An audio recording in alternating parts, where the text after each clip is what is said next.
इस बीच गृह मंत्री अमित शाह के द्वारा प्रेस कॉन्फ्रेंस की जा रही, क्या कुछ हो रहा है, आप कुछ सुनवाते हैं। देश की जनता को सबसे पहले मैं बहुत बहुत बधाई देना चाहता हूं कि लगभग आजादी के 77 साल बाद आपराधिक न्याय प्रणाली, हमारी क्रिमिनल जस्टिस सिस्टम पूर्णतया स्वदेशी हो रही है और भारतीय इथोस के आधार पर ये चलेगी।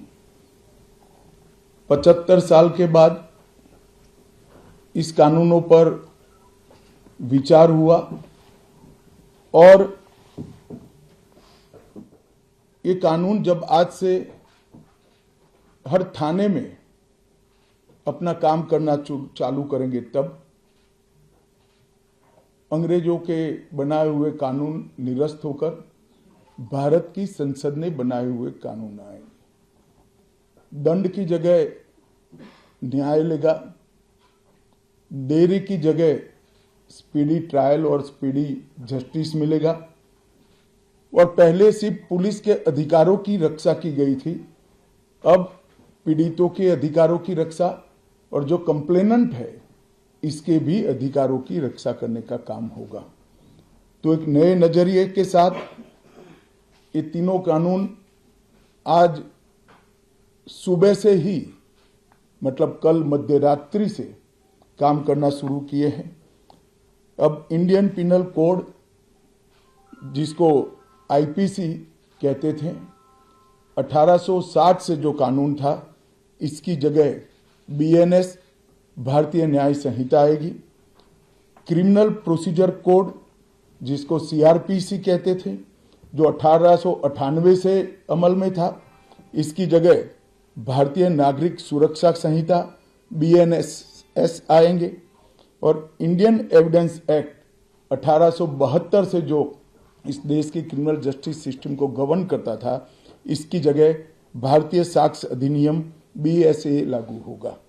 तो बीएनएस, बीएनएसएस और बीएसए के लागू होने से पूरी न्याय प्रणाली का आपराधिक कानूनों की पूर्णतया इसके अंदर हम कह सकते अब भारतीय आत्मा है।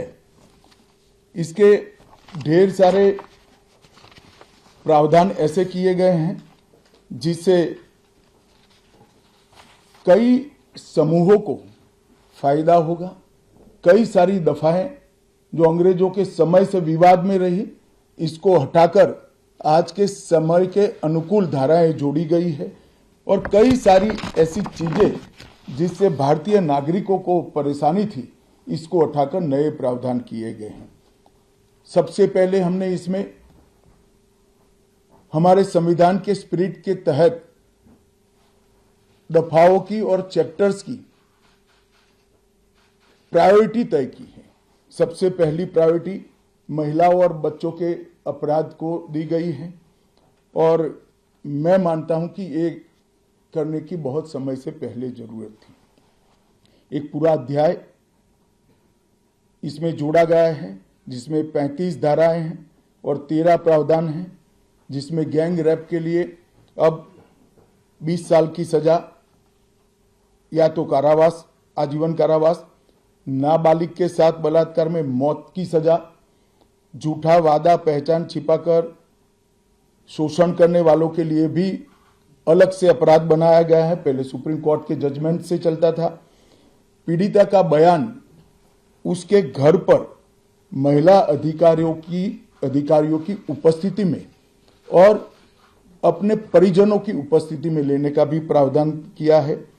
और इसके साथ साथ ऑनलाइन एफआईआर की व्यवस्था से भी ढेर सारी उत्पीड़न का सामना कर रही महिला एम्बरेसमेंट से बच पाएगी, ऐसा हमारा मानना है। सालों से देश भर में मॉब लिंचिंग के अपराध के लिए कानून में कोई प्रावधान नहीं था। प्रावधान करने की मांग होती थी। पहली बार मॉब लिंचिंग को परिभाषित किया गया है। नस्ल, जाति, समुदाय, लिंग, जन्म स्थान, भाषा और अन्य कारणों से जो मॉब लिंचिंग होता है, इसमें 7 वर्ष के कारावास से लेकर मृत्यु की सजा और आजीवन कारावास तक इसके अंदर जोड़ा गया है। तो एक बहुत बड़े समय से जो मांग थी वो पूरी होने जा रही है। रात 2 एक ऐसा कानून था जो अंग्रेजों ने अपने शासन की रक्षा के लिए बनाया, चाहे महात्मा गांधी हो, चाहे तिलक महाराज हो, चाहे सरदार पटेल हो, सभी लोग यही कानून के तहत 6-6 साल की सजा काटे थे। इसी कानून के तहत केसरी पर प्रतिबंध लगाया गया था। वो अपने राज्य की सुरक्षा के लिए अंग्रेजों ने बनाया हुआ कानून था। राजद्रोह को हमने जड़ से समाप्त कर दिया है और देश विरोधी हरकतों के लिए नई धारा लेकर आए हैं। पहले सरकार के खिलाफ स्टेटमेंट देना गुनाह था, अब भारत की एकता और अखंडता को क्षतिग्रस्त करने के लिए ये कानून अमल में आएगा। तो आज़ादी के इतने सालों के बाद ये कानून में बदलाव हुआ है, जो एक बहुत बड़ा परिचायक है हमारे संविधान के स्पिरिट का। मैं आप सभी के सामने बड़े विश्वास के साथ कहता हूं कि ये तीनों कानूनों के पूर्ण स्पिरिट के साथ देश भर में लागू होने के बाद ये कानून सबसे आधुनिक न्याय प्रणाली का सर्जन करेंगे। टेक्नोलॉजी को हमने न केवल अपनाया है, आने वाले 50 सालों तक टेक्नोलॉजी में जो भी अनुसंधान होने की संभावनाएं हैं, इस सबको कानून के अंदर हमने व्याख्या के तौर पर समाहित किया है। जैसे आने वाले समय में भी जो अनुसंधान होंगे वो व्याख्यायित किए गए। ये विश्व की सबसे आधुनिक न्याय प्रणाली बनेगी, इसका मुझे विश्वास है। कंप्यूटराइजेशन की प्रक्रिया ऑलरेडी पूरी हो गई है। 99.9% थाने कंप्यूटराइज हो चुके हैं। ई रिकॉर्ड जनरेट करने की प्रक्रिया भी हमने 2019 से ही चालू कर दी थी। 0 FIR, ई FIR, चार्जशीट और जवाब, ये सभी डिजिटल होगा। किसी को बड़े बड़े जेरोक्स निकालकर करने की जरूरत नहीं है। 1 लाख पेज की चार्जशीट भी एक छोटे से पेन ड्राइव से जजेस के सामने जाएगी और पक्षकर्ताओं को दिए जाएगी। 90 दिन के अंदर इस कानून में पीड़ित को, जिन्होंने न्याय की गुहार की है, उनको अपने केस का प्रोग्रेस ऑटोमेटिकली ऑनलाइन भेजा जाएगा। हमने इसके अंदर 7 साल और उससे ज्यादा सजा वाले सभी गुना में फॉरेंसिक की टीम की विजिट को कंपलसरी कर फॉरेंसिक एविडेंस को कानूनी जामा पहनाने का काम किया है। मैं मानता हूं कि इससे बहुत फायदा होगा। दोष सिद्धि का प्रमाण हम बहुत आगे तक ले जा पाएंगे। साक्ष्यों की रिकॉर्डिंग और जांच पड़ताल में रिकॉर्डिंग की अनुमति दी है। वीडियोग्राफी को सर्च और सीजर के वक्त पर अनिवार्य किया है, जिससे किसी को फंसाने की कोई साजिश न हो पाए। ई बयान बलात्कार की पीड़िता का या छेड़खानी की पीड़िता का ई बयान को भी कानूनी माना गया है और कोर्ट में ऑडियो वीडियो के माध्यम से पेशी करने का भी प्रावधान हमने किया है। ई पेशी में गवाह, आरोपी, विशेषज्ञ और पीड़ित सभी को कानूनी जामा पहनाने का काम किया है। इसमें जो फॉरेंसिक विजिट को अनिवार्य बनाया गया है, इसको हमने दूरदर्शितापूर्वक काम कर नेशनल फॉरेंसिक साइंस लेबोरेटरी 2020 में बनाकर इसके लिए ट्रेन मैन पावर का सर्जन का काम ऑलरेडी कर चुके हैं। मुझे पूरा भरोसा है कि 3 साल के बाद इस देश में हर साल 40,000 से ज्यादा ट्रेन मैन पावर का फोर्स हमारी कानूनी क्रिमिनल जस्टिस सिस्टम की सेवा में उपलब्ध होगा। कन्विक्शन का रेशियो इसके माध्यम से 90% तक ले जाने का हमने प्रावधान किया है और फॉरेंसिक इंफ्रास्ट्रक्चर को बढ़ाने के लिए अभी हमारी कैबिनेट ने निर्णय किया है और 9 राज्यों में फॉरेंसिक साइंस यूनिवर्सिटी के कैंपस खोले जाएंगे और 6 सेंट्रल फॉरेंसिक लेबोरेटरीज को भी हमने करा है। ये कानून विक्टिम सेंट्रिक है। पहले दिनों तक किसी को पुलिस ले जाती थी, परिवार वालों को कोर्ट में आना पड़ता था। अब हमने कंपलसरी किया है कि हर थाने में रजिस्टर होगा और ई रजिस्टर भी होगा कि कौन सा अपराधी पुलिस की कस्टडी में है, जिससे हेबियस के माध्यम से कोर्ट में नहीं जाना पड़ेगा। तलाशी और रेड दोनों स्थिति में वीडियोग्राफी की जाएगी, जिससे पुलिस के अधिकारों का दुरुपयोग न हो पाए। और हमने अपराधियों को बेल को भी लंबे समय तक लंबित केसों में कानूनन बना दिया है, जिसमें एक निश्चित समय मर्यादा अपराध के अंदर जो सजा है उसके अनुपात में हो जाने के बाद जेल सुपरिटेंडेंट की जिम्मेदारी होगी कि इसको बेल पर रिहा किया जाए। तो इसके लिए कोर्ट में किसी को जाने की जरूरत नहीं पड़ेगी।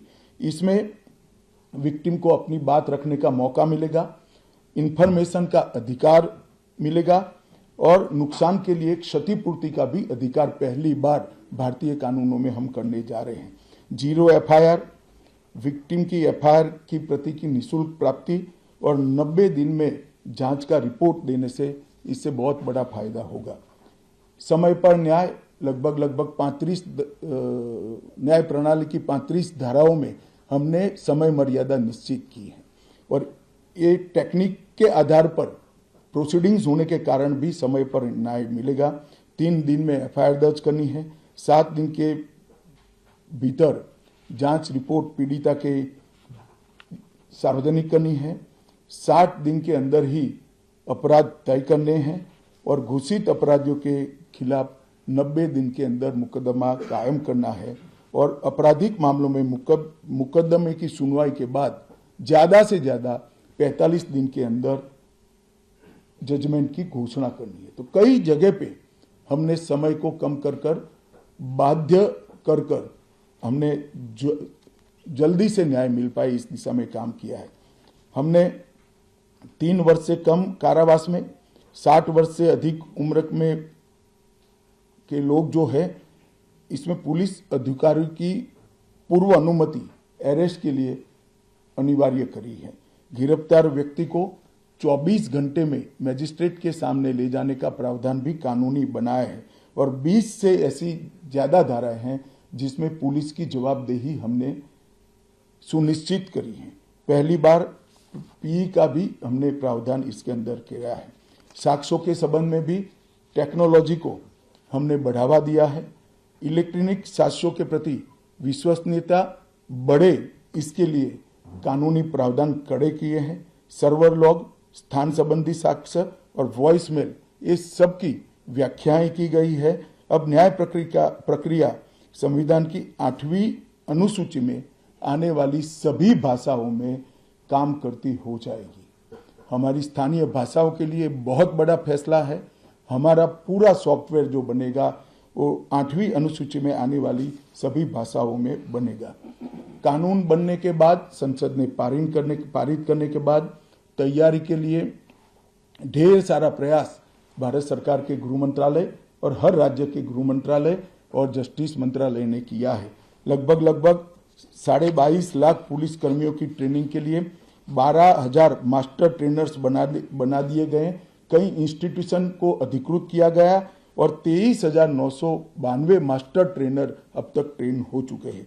जुडिशरी में 21,000 सबऑर्डिनेट जुडिशरी का ट्रेनिंग हो चुका है और इसके लिए भी आगे पर मास्टर ट्रेनर्स की कई बैच स्थानीय भाषाओं में तैयार हो गई है। 20,000 पब्लिक प्रोसिक्यूटर्स को ट्रेन किया गया है और लगभग हर प्रोसिक्यूटर को एक ऐप दे दिया गया है और नए कानून छापे हुए दिए गए हैं कि पुरानी धारा कौन सी थी, नई धारा कौन सी है। प्रिजन के 51,224 कर्मचारियों का ट्रेनिंग हुआ है और फॉरेंसिक के 4,000 कर्मचारियों का ट्रेनिंग हुआ है। कुल मिलाकर ट्रेनिंग की संख्या पुलिस में 6 लाख, प्रोसिक्यूशन में 4,000, जुडिशरी में लगभग 20,000, फॉरेंसिक में भी 4,000 और प्रिजन में 10,868 मास्टर ट्रेनर अभी काम कर रहे हैं। मित्रों, ये संहिता के लिए कुछ विपक्ष के मित्र अलग अलग बातें मीडिया के सामने रख रहे हैं कि अभी ट्रेनिंग नहीं हुई है, चर्चा नहीं हुई है। मैं आप सभी को बताना चाहता हूं कि लोकसभा में कुल मिलाकर 9 घंटा और 29 मिनट चर्चा हुई है। 34 सदस्यों ने इसके अंदर पार्टिसिपेट किया है। राज्यसभा में 6 घंटा और 70 मिनट चर्चा हुई। 40 सदस्यों ने पार्टिसिपेट किया है। एक ये भी झूठ चलाया जा रहा है कि सबको बाल निकालने के बाद ये बिल लाया गया। बिल बिजनेस एडवाइजरी कमेटी में पहले से निश्चित था। मेरा ये स्पष्ट मानना है कि 14 तारीख से ही विपक्ष ने सदन का बहिष्कार करने जैसी हरकतें करी थी और शायद वो हिस्सा लेना नहीं चाहते थे। और दोनों सदनों में 14 तारीख में लोकसभा में 96 और राज्यसभा में 46 सदस्यों ने ऐसी हरकतें की जिससे पीठासीन अधिकारी उनको बाहर करने के लिए मजबूर हो जाए। फिर भी एक ऑप्शन था। ये बहुत बड़ा दूरगामी परिणाम लाने वाला कानून था। वो एक कानून के लिए स्पेशल अंदर आकर चर्चा में अपना मत रख सकते थे। इसके पहले भी मैंने 2020 में सभी सांसदों को पत्र लिखकर उनके सुझाव मांगे थे। सभी मुख्यमंत्रियों को पत्र लिखकर उनके सुझाव मांगे थे। सभी सुप्रीम कोर्ट के सम्मानीय न्यायाधीशों को पत्र लिखकर उनके सुझाव मांगे थे। सभी हाई कोर्ट के चीफ जस्टिस को पत्र लिखकर सुझाव मांगे थे। गृह सचिव जी ने सभी आईपीएस अफसरों से सुझाव मांगे थे। सभी कलेक्टर से सुझाव मांगे थे। और ये सब सुझाव मिल मिलाकर मैंने खुद अधिकारियों की बैठक को अलग करे तो मैंने खुद 158 बार इसकी मीमांसा कर बैठक कर विचार कर एक बिल बनाया। ये बिल को भी संसद ने ऐसे ही पारित नहीं किया है। गृह विभाग की समिति के पास ये बिल को भेजा गया। 2.5 महीना या तो 3 महीना इस पर विशद चर्चा हुई। सभी दल के सांसदों ने इसके अंदर हिस्सा लिया है, अपने सुझावों को रखा है। 4-5 पॉलिटिकल स्टाइल के सुझाव छोड़कर मैं दावे से कह सकता हूं हर सुझाव को समाहित कर 93 बदलाव कर बिल को फिर से कैबिनेट ने पारित किया और पारित करने के बाद सदन के सामने रखा गया। इतने बड़े सदियों के बाद हो रहे सुधार को पॉलिटिकल कलर देना मैं मानता हूं ठीक नहीं है। मेरे तो सभी विपक्ष के साथियों से विनती है, पॉलिटिक्स करने के ढेर सारे मुद्दे हैं, आराम से करिए पॉलिटिक्स, कोई चिंता नहीं, हम भी जवाब देंगे। मगर ये कानून देश के 140 करोड़ नागरिकों को संविधान का जो स्पिरिट है, न्याय और आत्मसम्मान, वो समय पर दिलाने की एक एक्सरसाइज है। तो आप सभी लोग इसमें कोऑपरेट करिए। और मैं मानता हूं कि जिसको भी कुछ कहना है, मेरा दफ्तर हमेशा खुला है, मैं अवेलेबल हूं। मिलने से पहले रोड पर जाना मैं मानता हूं ठीक नहीं है। चर्चा करनी चाहिए, कुछ भी हो बात करनी चाहिए। और मेरा स्पष्ट मत है जो मैं आज बेबाक तरीके से आप लोगों के सामने रखना चाहता हूं, रिकॉर्ड के आधार पर कह सकता हूं मैं, भारत के आजादी के बाद किसी भी कानून पारित कराने के लिए इतनी लंबी चर्चा का प्रोसेस नहीं हुआ है। ये मैं रिकॉर्ड पर कहने के लिए तैयार हूं। 4 साल तक इस कानून पर विचार हुआ।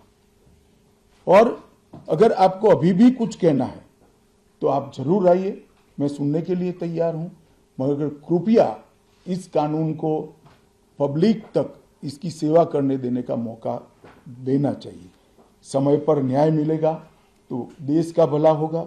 संविधान की सुरक्षा और आत्मसम्मान की भावनाओं को नागरिक प्राप्त कर पाएंगे तो देश का भला होगा। और सबसे बड़ा बदलाव है, हमने थोड़े धैर्य के साथ टीथिंग प्रॉब्लम को देश की जनता ने भी बड़े धैर्य के साथ लेकर सिस्टम को सुधारने का मौका देना चाहिए।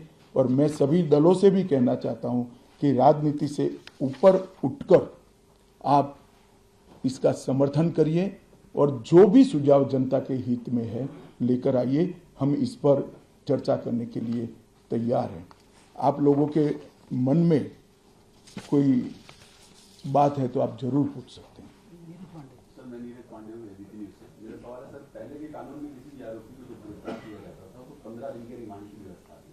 अभी जो नया कानून है उसमें गिरफ्तारी के 60 दिनों तक कभी भी या तो एक काफी आदेशों में बुलाकर रिमांड में लिया जा सकता है, इससे फायदा क्या होगा? नहीं, मैं आपको समझाता हूँ, ये भ्रांति फैलाई गई है कि रिमांड का समय बढ़ाया गया है। मैं स्पष्ट कर देना चाहता हूं कि नए कानूनों के तहत, बीएनएस के तहत रिमांड का समय 15 दिन का ही है।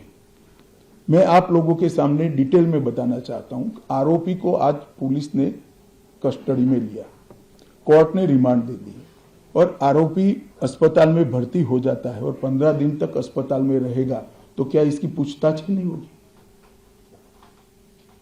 पूछताछ करनी चाहिए या नहीं करनी चाहिए? इसलिए हमने प्रावधान किया है कि 15 दिन की अपर लिमिट के अंदर, 60 दिन की अपर लिमिट के अंदर पुलिस इसका रिमांड ले सकती है, वरना उसको तो जुडिशियल कस्टडी में जेल में पहले भी रहना था और बाद में भी रहना है। एक दूसरा आरोपी पकड़ा जाता है, पुलिस को दोनों को इकट्ठा करके पूछताछ करनी है, तो कैसे करेगी? तो 15 दिन की लिमिट को हमने नहीं बढ़ाया है, रिमांड 15 दिन की ही होगी। 60 दिन के भीतर एक या दो टुकड़ों में आप 15 दिन की रिमांड ले सकते हैं। भ्रांति फैलाई जा रही है कि रिमांड का पीरियड बढ़ाया गया है। कृपया मैं आप सबसे निवेदन करता हूं कि इसको आप क्लैरिफाई करिएगा, जिससे जनता में गलत बात न जाए। टोटल 15 दिन होगा, total 15 days within 60 day. Kapil Sibal भी उठाया जाएगा, वो जानबूझकर उठा रहे हैं, मैं मानता हूं उन्होंने तो पढ़ा होगा कानून। सर, ये आज से ये कानून लागू हुआ, लेकिन सबसे पहला जो मामला एफआईआर हुआ दिल्ली में देखे तो स्ट्रीट वेंडर के खिलाफ कर दिया है पुलिस। ये झूठ इसका है, क्या मसला? ये झूठ है। सबसे पहला मामला अब तक के रिकॉर्ड के हिसाब से ग्वालियर के पुलिस थाने में हुआ है और चोरी का है। किसी की मोटरसाइकिल चोरी कर ली गई, 1,80,000 की वैल्यू की। इसका मामला 12:10 पर रजिस्टर हुआ है, पहला मामला नहीं है। और जो वेंडर के खिलाफ मामला रजिस्टर हुआ, इसका प्रावधान पहले भी था, ये नया प्रावधान नहीं है। पुलिस ने इसका रिव्यू का प्रोविजन का उपयोग कर वो मामले को खारिज कर दिया। एक आपने तो ये कहा है कि जितने भी लॉज बन रहे हैं शेड्यूल 8 की लैंग्वेजेस में मौजूद हो, पर तमिलनाडु की जो रूलिंग पार्टी है डीएमके, उनको अपोजिशन और कुछ और पार्टीज का भी कि नाम हिंदी में क्यों है, जो पूरे देश में एप्लीकेबल हो? देखिए, मैं अलग बात कहना चाहता हूं। एक तो पूरा कानून तमिल में उपलब्ध कराया जाएगा, एक बात समझिए, प्रोसीडिंग तमिल में होंगी। अगर नाम के लिए भी आपके मन में कोई विरोध है तो मिलकर करना चाहिए। मुख्यमंत्री जी, सांसद, मुझे तो कोई ने ना किसी ने मिलने का समय मांगा है, ना कोई मिलने आया है। फिर भी मैं सभी से अपील करता हूं कि जो कुछ भी आपकी ग्रीवेंसीज हैं, या तो ऐसा लगता है कि ये धाराएं जनता की सेवा ठीक से नहीं कर पाएगी, इसको लेकर मुझे मिलिए। कानूनों का बहिष्कार ये रास्ता नहीं है, पॉलिटिक्स करने के ढेर सारे रास्ते हैं। पायल मेहता सर, आपने ये बिल इंट्रोड्यूस किया, उसके बाद ये होम कमेटी में गया, वहाँ पे भी विस्तृत चर्चा हुई, पर विपक्ष में कभी भी जो कुछ नेता है, जो वकील है, वो कह रहे कि इसको सिलेक्ट कमेटी या स्टैंडिंग कमेटी में क्यों नहीं भेजा, इतनी हड़बड़ी क्या थी इस बिल को लाने? नहीं, भेजा ही था, गृह विभाग की संसद की कमेटी में भेजा था, जिसमें श्री चिदम्बरम खुद थे और सबसे ज्यादा हिस्सा लेने वाले सदस्यों में चिदम्बरम साहब थे। और कांग्रेस पार्टी ने पहले चिदम्बरम जी नहीं थे तो उसको रखा स्पेशली। स्पीकर ने अनुमति भी दी कि ठीक है भाई, इनका अनुभव है, लॉयर है, तो असिस्ट करेंगे कमेटी को। स्टैंडिंग कमेटी में नहीं भेजा, सिलेक्ट कमेटी। क्या फर्क पड़ता है? स्टैंडिंग कमेटी, इसमें भी प्रो रेटा मेंबर है, सभी दलों के सदस्य थे। चलो पीयूष, वहां तक एक बड़ा आरोप लगाया जा रहा है विपक्ष के द्वारा कि सभी कानून ड्रैकोनियन है, और दूसरा ये कि ये कानून के माध्यम से सरकार जो है हिंदुस्तान को एक पुलिस स्टेट में कन्वर्ट करना चाहती है। देखिए, मैंने आज आपको एक नोट भी गृह विभाग के माध्यम से अधिकृत नोट दिया जाएगा, जो मेरा आप सभी से निवेदन है कि इसको आप कृपया आप सबके अखबार और टीवी चैनल्स के अंदर जनता के लिए रखें। ड्रैकोनियन कानून तो वो थे जिसको हटाया गया है। ये कानून तो भारत की संसद ने और भारत की न्याय प्रणाली को आधुनिक बनाने वाले हैं, जिसमें पीड़ितों के अधिकार की रक्षा की गई। आप मुझे बताइए, पहले दिनों तक कस्टडी में रखने के बाद कोई परिजनों को जवाब नहीं देता था, हेबियस कर सुप्रीम कोर्ट या हाई कोर्ट में आते थे। हमने प्रावधान करा कि ऊपर एक रजिस्टर रखना पड़ेगा कि मेरी कस्टडी में फला फला व्यक्ति है।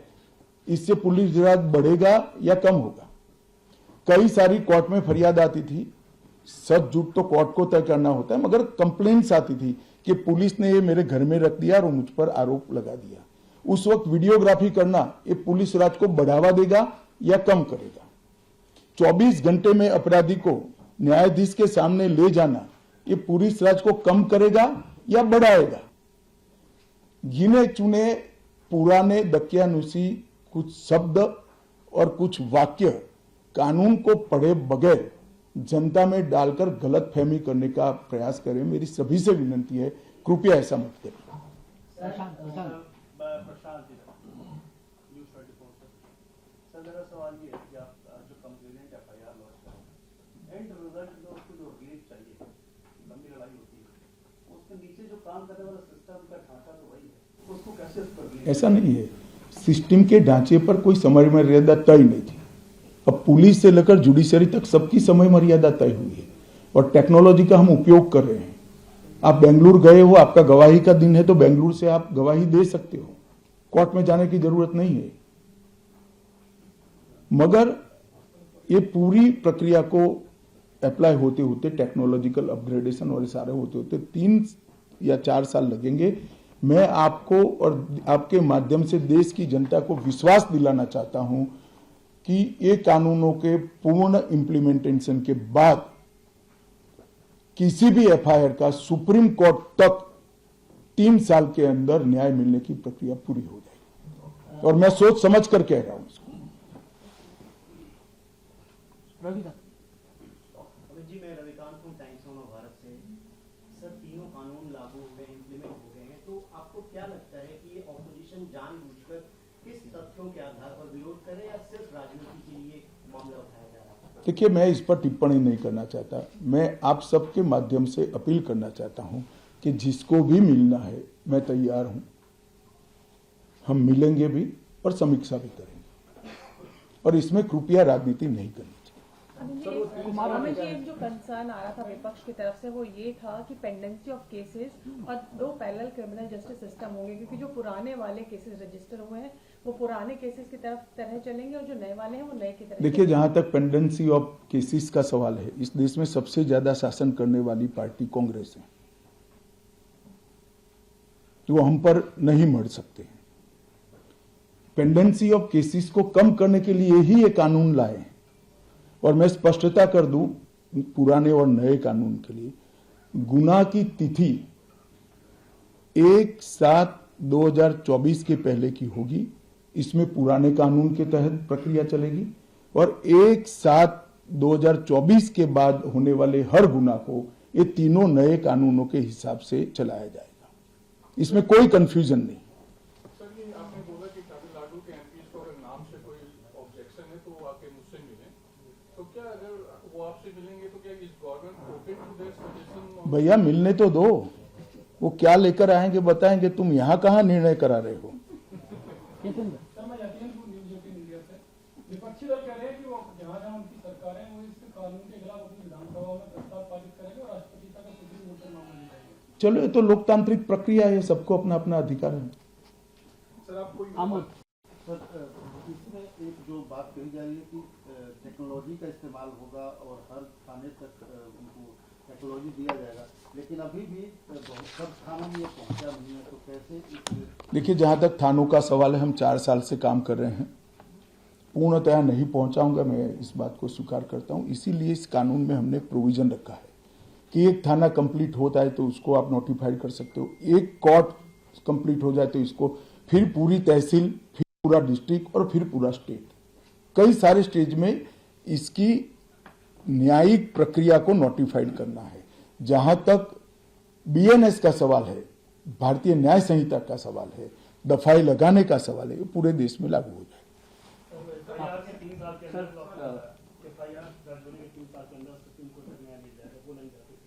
वो क्लियरिटी मैं आप सभी के माध्यम से देश की जनता को विश्वास दिलाना चाहता हूं कि इस कानून के संपूर्ण इम्प्लीमेंटेशन के बाद, और कुछ तकनीकी तैयारियां करनी है, ये तकनीकी तैयारियां होकर थाना और कोर्ट नोटिफाइड होने के बाद किसी भी न्याय मांगने वाले व्यक्ति को एफआईआर की डेट से 3 साल के अंदर सुप्रीम कोर्ट तक न्याय मिल जाएगा, इसका मुझे भरोसा है और कानूनों में इस प्रकार का हमने प्रावधान किया है। सर मैं दैनिक भास्कर से हूँ मुकेश। देखिए,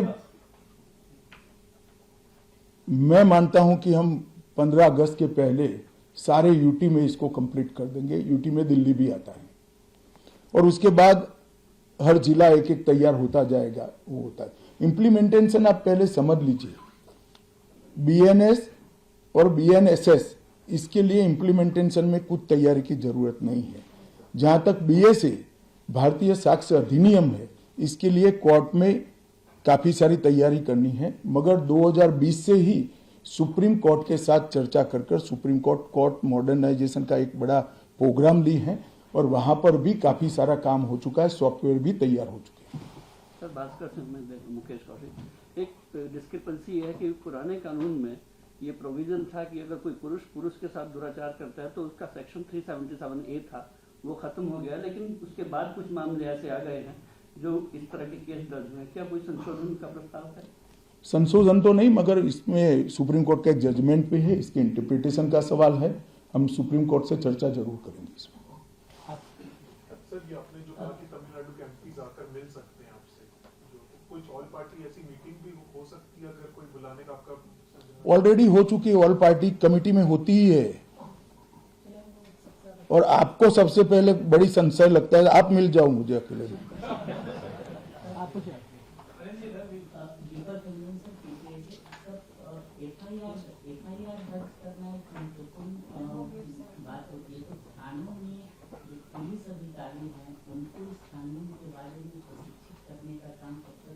भैया आप शायद सुने नहीं, 6,20,000 पुलिस कर्मचारियों का ट्रेनिंग हो चुका है और हमारे यहाँ 17,000 के करीब, कितने हैं गोगिया जी थाने? 17,000 थाने हैं, उसमें 6 लाख कर्मचारियों का ट्रेनिंग कंप्लीट हो चुका है नीलू जी दैनिक जागरण और रिफ्रेशर कोर्स भी हो चुका है। सर मैं नीलू रंजन दैनिक जागरण से। सर आज से लागू हुआ है तो कितने कोर्ट या कितने थाने नोटिफाइड हो गए हैं जो इसके पूरा से काम करने लगे हैं? और फॉरेंसिक का बहुत महत्व है। जनवरी में आपने कहा था कि केवल 75 जिलों में, जो आपके 85 जिले हैं पुलिस के, उसमें फॉरेंसिक मोबाइल बैंक है। अब कहाँ तक वो बात पहुंची है, कितने जिलों में? देखिए ऐसा है कि मैंने जो कहा वो तैयारी में समय लगेगा। तब तक दिल्ली में एक हमने मॉडल लिया है जिसमें फॉरेंसिक अधिकारियों को किट के साथ तैयार करा है। ज्यादातर मामलों में फॉरेंसिक वैन की जरूरत नहीं, किट से भी हम सैंपल ले सकते हैं और इसकी एक संपूर्ण योजना बनाकर इसका पूरा ट्रेनिंग हो चुका है। और हमारी जो यूनिवर्सिटी है, फॉरेंसिक साइंस यूनिवर्सिटी, इसने इसका पूरा सिलेबस भी बनाया है और पुलिस, कोर्ट और वकील तीनों का ट्रेनिंग भी किया है। सर क्योंकि आज से ये तीनों कानून लागू हो चुके हैं देश के अंदर, आपने कई फीचर्स और कई धाराएं बताई हैं जो कई लोगों को सहूलियत भी देंगे। गृह मंत्रालय का क्या एस्टिमेट है कि अपराध इससे कितना कम हो जाएगा देश के अंदर आने वाले कुछ समय में? देखिए इमीडिएट मैं कुछ कह नहीं सकता, परंतु इससे दोष सिद्धि का प्रमाण जब बढ़ेगा, 90% तक लोगों को सजा कर पाएंगे, तो निश्चित रूप से अपराध कम होगा। इसके अंदर कई धाराओं में बार बार अपराध करने वालों के लिए ज्यादा सजा का भी हमने प्रावधान किया है। बार बार जो सजा करते हैं, आदतन अपराधी है, उनके लिए भी एक प्रोविजन किया है।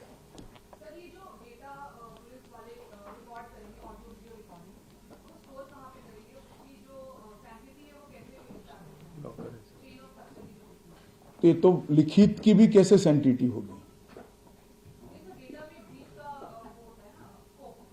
हैं? अरे लिखित बयान जो होता है वो लिखित बयान भी चार्जशीट के साथ जोड़ना होता है और डेटा को स्टोर करने की लिख प्रूफ सिस्टम की है। रिकॉर्डिंग करने वाले और सिस्टम में अपलोड करने वाले दोनों की जवाबदेही भी इसमें निश्चित की गई। एक क्लैरिफिकेशन सर, आपने कहा कि 46 मेंबर्स को सदन से निकाला गया था, लेकिन उनके लिए एक स्पेशल ऑप्शन दिया था कि वो आके अपनी बात रख सकते हैं, यही ना? नहीं, वो संपर्क करते तो तुरंत हम तो परमिशन देंगे उनको। कर। कितने लोगों ने ऑप्शन अपनाया वो? एक ने भी नहीं अपनाया। जो पुलिस वाले एफआईआर नहीं लिखते उनके खिलाफ भी कोई कार्रवाई होती है? क्योंकि ये एफआईआर के बाद ही तो सारी सवाल नहीं है, ई एफआईआर हो सकती है। आप आपके मोबाइल से एफआईआर रजिस्टर्ड करा सकते हो, जाने की जरूरत ही नहीं है, और वो ऑटोमेटिक सर्वर पर आ जाएगी। पुलिस को लेना ही लेना है, सर्वर हैंग नहीं कर सकता कोई। सर सबसे ज्यादा सजेशन होम कमेटी में मिस्टर एलंगो का है ना कि इनके दोनों के, एलंगो के भी थी, चिदम्बरम साहब के भी थे। कितने परसेंट मानते, दोनों के काफी मानते? परसेंटेज मुझे मालूम नहीं है, मैं कमेटी का मेंबर नहीं हूं, मगर लगभग 95% से ज्यादा सजेशन मान लिए गए थे। एक छोटा सा डाउट था कि टेरर जो है ये यूएपी में भी आएगा और मकोका जैसे ऑर्गेनाइज्ड क्राइम, इसको करने की जरूरत क्या थी सर? इसको करने की इसलिए जरूरी है कि हमारी सरकार का पॉलिसी है टेरर के खिलाफ जीरो टॉलरेंस का। कई सारे टेरर के इंसिडेंट ऐसे होते हैं जिसका षड्यंत्र देश के बाहर होता है। अगर इसके अनुकूल व्याख्याएं नहीं होती है तो कई जगह पे अपराधियों को इसका फायदा मिलता है, वो छूट जाते हैं।